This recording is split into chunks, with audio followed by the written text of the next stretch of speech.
자, 미국 증시의 분위기를 생생하게 정해드리겠습니다. 이항영의 월가이드 시간이고요. MTN 이항영 전문위원 함께하겠습니다. 어서 오세요. 네, 안녕하세요. 네, 안녕하세요. 사실 저도 뭐 FOMC 지금 앞두고 있는 상태에서 반등하리라 기대는 안 했지만 기대 안 했어도 시장 뭐 이렇게 마감되니까 좀 아쉽기도 하고요. 미국 증시 좀 어떻게 보셨어요? 네, 맞습니다. S&P 500이 닷새 연속으로 하락했습니다. 기준 지수가 우리 S&P 500이라고 얘기하는데요.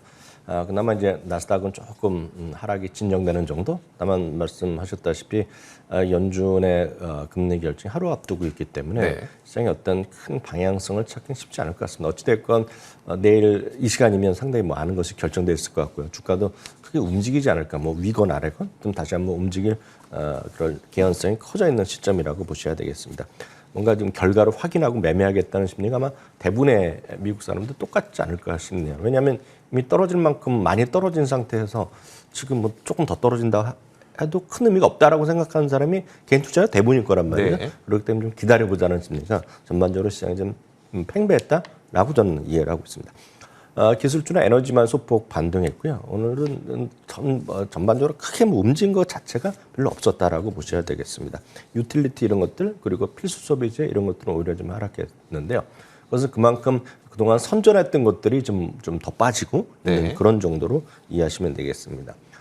금리 결정을 앞두고 금리의 고공행진이 이어지고 있습니다. 10년물 금리가 3.48%까지 막 치솟았는데요. 2011년 4월 이후 최고치가 되겠고요. 2년물 금리도 마찬가지입니다. 거의 비슷한 수준으로 올라가고 있습니다. 3.4243 가고 있습니다. 2007년 이후 최고치를 기록하고 있습니다. 앞선 코너에서 계속 들으셨겠지만 월가에서는 지금 금리 인상이 지금 75bp를 뭐 기정사실화하고 있다고 보셔야 되겠습니다. 여러분들이 지금 보시는 화면은 CME 페드워치 툴입니다. 이것은 개인들이 가서 그 예상치를 적는 것이 아니라 옵션 가격으로 나와서 만들어진 수치거든요. 그렇기 때문에 이 정도 지금 확률로 좀 반영돼 있다라고 보셔야 되겠습니다. 어제 저희가 이 코너에서 월스트리트저널에서 처음으로 이제 그럴 가능성을 기사화했다 얘기했고요. 골드만삭스 얘기해 드렸는데 그 이후에도 뭐 JP 모간도 얘기하고 제프리스도 얘기하고 IB들은 지금 상당히 75bp를 뭐 기정사실화하고 있다라고 보셔야 되겠고요. 그보다 더 하는 분들도 많이 있죠. 어제도 잠시 말씀드렸던 저희가 자주 인용해드는 제레미 시걸 교수는 어저께 또 다시 얘기했습니다.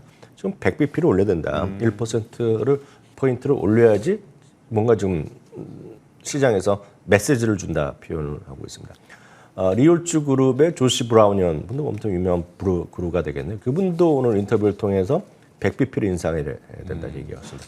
그럼 많은 분들 100bp 인상하면 이거 말도 안 된다고 생각을 하시지만 50bp 할 때도 마찬가지, 75bp도 마찬가지입니다. 다만 그런 분들이 왜 지금 뭐 가능성은 거의 없다 손 치더라도 100bp까지 얘기하냐면 그렇게 해야지 지금 연준이 신뢰를 다시 쌓아갈 수 있다는 얘기를 하고 있습니다. 전임자 중에 한 명이었던 버냉키 의장도 신뢰를 회복해야 된다는 얘기를 하고 있거든요. 그것은 지금 인플레이션이 이렇게 급박하게 있는데 연준이 너무 지금 늦었기 때문에 연준이 지금 시장에 대한 메시지, 시장에 대한 어떤 인플레이션에 대한 우려감을 정확하게 반영을 못하고 있다는 얘기거든요. 그런 관점에서 100bp를 올림으로 인해서 연준의 신뢰를 다시 쌓아갈 수밖에 없다. 그런 것들. 결국 그렇게 해서 그리고 시장은 충격을 주겠지만 그렇게 하는 것이 지금 필연적이라는 얘기는 주장까지 있다는 것 정도 참고하시면 되겠습니다. 우리한테 더욱더 다가오는 것은 미국 달러의 방향성입니다. 미국 달러가 고공행진을 다시 이어가고 있으면서요. 105포인트를 넘어섰습니다. 2002년 이후 최고치를 가고 있고요. 비트코인 뭐 한때 뭐 22,000달러도 깨졌던 것 같은데요. 하여튼 22,000달러 수준에서 지금 여전히 오늘 재미없는 모습을 보이고 있으면서 모든 여하튼 자산에 관련된 것 대부분이 좀 떨어지고 있다라고 이해하시면 되겠습니다. 알겠습니다. 자, 뭐 경계심이 있다 보니까 뭐 시장 혼조세를 보였고요. 종목별로도 거의 뭐 대부분의 종목은 혼조세를 보였지만 이 가운데 개별 이슈가 있는 몇몇 종목들이 있었더라고요. 좀 정리해 주시면 어떨까요? 맞습니다. 오라클이 기대 이상의 클라우드 관련해서 실적을 발표하면서 10.4%가 올라갔습니다.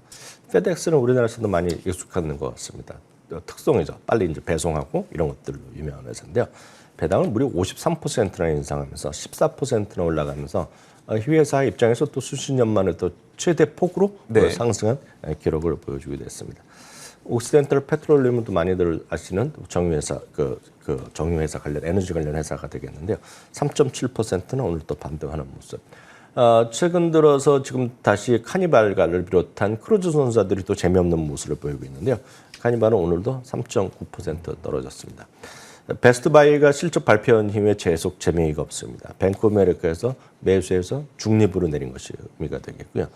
많은 분들이 이제 비트코인을 매매하시는 분이 현실적으로 많이 있지 않습니까? 가상거래. 그러면 우리나라에서 많이 큰 회사가 있지만 전 세계에서 가장 큰 회사는 코인베이스가 되겠는데요. 코인베이스에서 무려 18% 인원 감축 계획을 발표했습니다. 전 직원이 그렇게 많은 줄 몰랐는데요. 그 숫자가 1,000명 단위 얘기하는 것 같습니다. 18% 감축했는데요. 네, 엄청난 직원이 많은 것 같습니다. 정확한 제가 수치는 좀 확인해 봐야 되겠지만 여튼 중요한 건 퍼센트를 보면 18%나 인원 감축이면 18% 장난 아니거든요. 그럼요. 5명 중에 1명이 같이 일하던 5명 중에 1명을 쉽게 얘기해서 해고한다는 거지 않습니까? 여튼 주가는 흘러내리고 있습니다. 0.8% 오늘 내렸고요. 애플 같은 경우를 비롯해서 오늘 도이치방크에서 IT 대표주에서 목표 주가 내렸습니다. 오늘 애플도 목표 주가 좀 내린 곳이 있던 것으로 기억하는데요. 그럼에도 불구하고 워낙 많이 떨어져서 그렇겠죠. 애플, 마이크로소프트가 각각 0.6, 0.9% 반등했고요. 엔비디아는 워낙 1% 반등했습니다. 한편 넷플릭스가 지난주에 매도 의견이 나왔었는데요. 오늘 벤치마크에서도 중립에서 아예 매도로 내렸으면서 넷플릭스가 1.2%나 하락한 모습을 보여주었습니다. 알겠습니다. 요즘엔 근데 이제 시장이 다 같이 움직이다 보니까 개별 종목에 대한 이슈보다는 그럼 시장은 언제까지 하락할 거야? 도대체 바닥 어디야? 이 정도의 질문이 굉장히 많을 것 같거든요. 지금 S&P 500 지수는 2년 만에 다시 한번 약세장에 진입했습니다. 그러면 얼마나 더 하락하게 되지? 라는 걱정이 있는데 어떨까요? 네, 이거는 제가 통계로 말씀드릴 수밖에 없겠습니다. 얼추 말씀드릴 수는 있겠으나 큰 의미가 있을지 모르겠습니다. 네. 1928년 S&P 500이 이제 정식으로 등장한 이후에 총 26번의 약세장이 있었고요. 평균 하락폭은 35%가 되겠습니다. 그리고 전후, 그러니까 2차 세계대전 이후를 많이 얘기하는데 그때 당시 보면 한 32% 정도 하락했고요. 하락 기간은 한 300일 정도? 300일에서 한 50일 정도 되니까 평균 1년 정도 하락했다라고 이해하시면 되겠습니다. 최대 하락한 것은 1973년에서 74년. 쉽게 해서 그 당시는 주식하셨던 분이 아마 방송 보시는 분이 거의 없으실 것 같습니다. 네. 에너지 쇼크였을 때죠. 오일 쇼크 때인데 그 당시에는 2년 가까이 계속 흘러내리던 것도 마찬가지입니다. 다음은 이제 약세장 진입한 이후에 바로 어저께 같은 경우입니다. 네네. 약세장 진입해서 최저점까지 얼마를 더 떨어졌냐는 것인데 평균은 80일 정도까지 더 떨어진 적이 평균이 되겠고요. 물론 그거보다 더 많았던 경우도 있죠. 500일 정도 더 갔던 경우도 있었고 단 하루 만에 1957년은 하루 만에 또 바닥하고 또 올라온 적도 있습니다. 네. 그렇지만 큰 역사적으로 큰 의미가 없겠고요. 평균으로 보면 153일, 4일 그리고 중위값이 더 의미가 있다고 보고 있는데 하여튼 80일 정도 일렀기 때문에 최소한 평균을 보면 한 3개월에서 4개월 정도가 추가 하락이 있었다는 것이 평균이 되겠고요. 최근 들어서 가장 빨랐던 것은 팬데믹 때죠.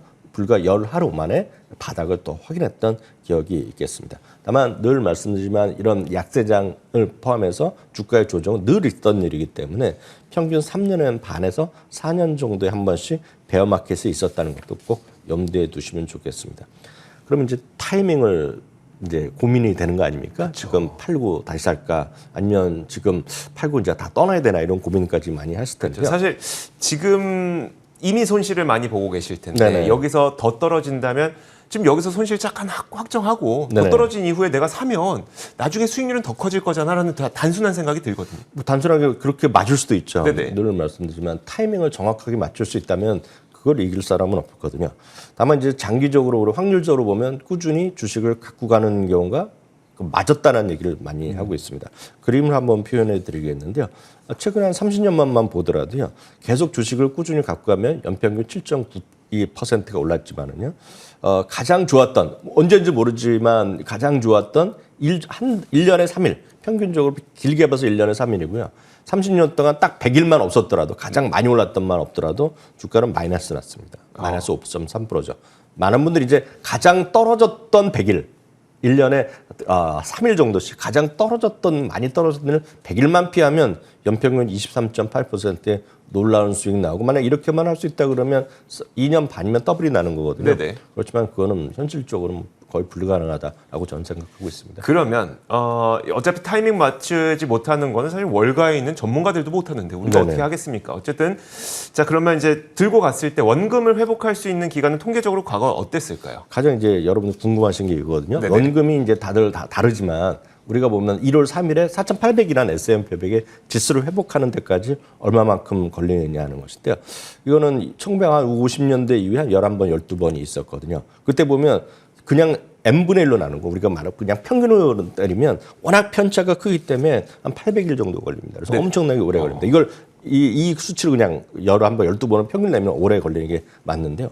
실제로는 워낙 편차가 큽니다. 그래서 얼마 안 걸린 적도 있는데 많은 걸린 적도 있기 때문에 큰 의미는 없어 보입니다. 다만 그보다는 현실적으로 말씀드리면 20% 이상 하락한 딱 어제 같은 경우 만약 주식을 샀다 그러면 네. 평균적으로 1년 후에는 주가가 한 22.7%에서 미디안 값으로 보면 한 16% 정도까지 올라갔다는 것이 이 그림입니다. 이 그림을 활용하는 방법은 1주, 어저께 샀을 경우에 1주, 3주부터 해갖고 1년까지의 수익률이 과거의 평균이거든요. 그러니까 1년 정도 보면 한 2번 정도 제외하고는 대부분이 수익이 났다라는 거 보셔야 네네. 되겠습니다. 다만 1년 중 그 중에 한 2번 정도 떨어졌을 땐 제법 1년 동안 계속 더 떨어졌던 경우도 있기 때문에 통계는 통계일 뿐이라는 것도 꼭 염두에 두시면서 다만 확률상으로 보면 거의 50% 이상 확률, 거의 70% 가까이 1년 후에는 한 15% 정도 수익이 나더라라는 네. 정도 염두에 두시면 좋겠습니다. 알겠습니다. 자, 저희가 희망을 갖고 좀 너무 매매 막 그리고는 뭐 뒤늦게 좀 팔았다가 또 손실 확정하고 더 큰 손실 나고 이런 거 피하시면서 좀 버티는 기간으로 가져가야 될 것 같네요. 자, 이렇게 이항의 월가이드 시간이었고요. MTN 이항현 전문위원과 함께 이야기 나눠봤습니다. 고맙습니다.